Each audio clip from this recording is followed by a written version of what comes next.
Hey, what's up everyone? So we've got a small but pretty neat Palworld patch to talk about. First up, rarity variations have been added to melee weapons. That means swords, katanas, beam swords, and even Lily's spear now come in different rarities, which changes how you think about drops, crafting, and which melee you actually keep in your hotbar.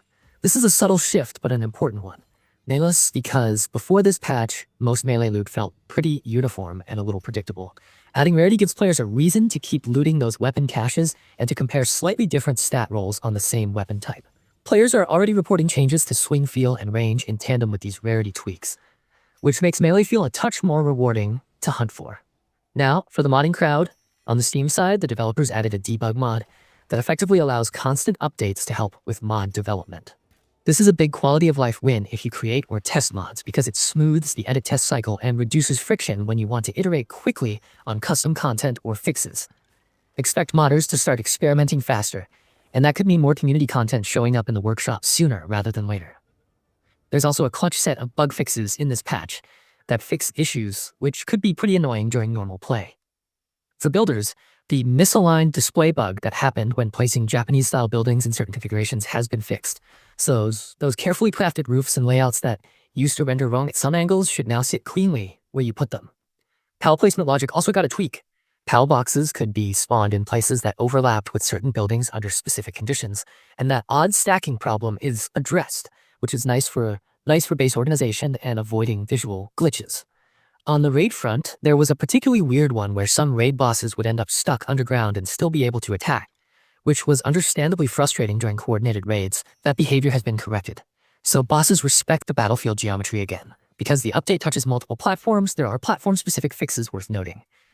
Steam users, especially those running the game through Wine or Proton, should see an improvement where some mods that previously failed to work properly under those compatibility layers are now functioning as intended. That's important for players on Linux or those using Proton on Steam Decks and similar setups.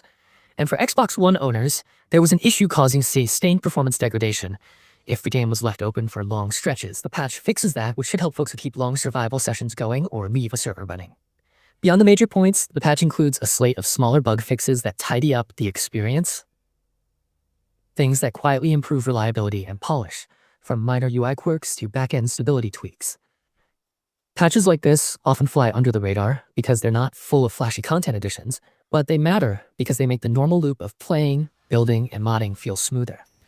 Community response is already mixed in a familiar way. Some players are excited about melee rarity and are testing which weapon types scale best with the new rarities, while others are more relieved by the bug fixes that clear annoying edge cases in raids and building placement.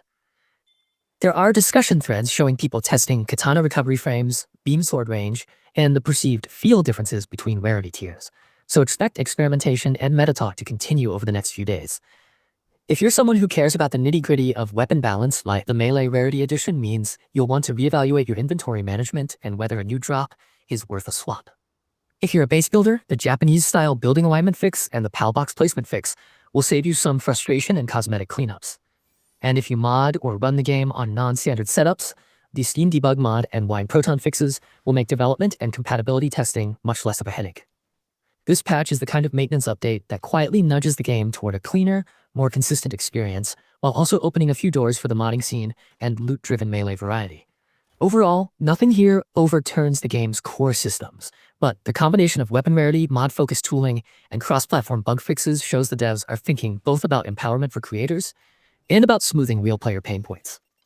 It's the kind of update that keeps the engine humming and gives players small reasons to jump back in and experiment with new loadouts or rebuild parts of their bases without running into old bugs. For many players, that's enough to make a patch feel worthwhile, and for modders, the improved debug workflow could lead to a faster cadence of community content down the line. Alright, that's the breakdown. Thanks for listening, and if you've already tried the changes, I'm curious how those rarities feel in your hands, and whether any particular melee weapon suddenly became your new favorite.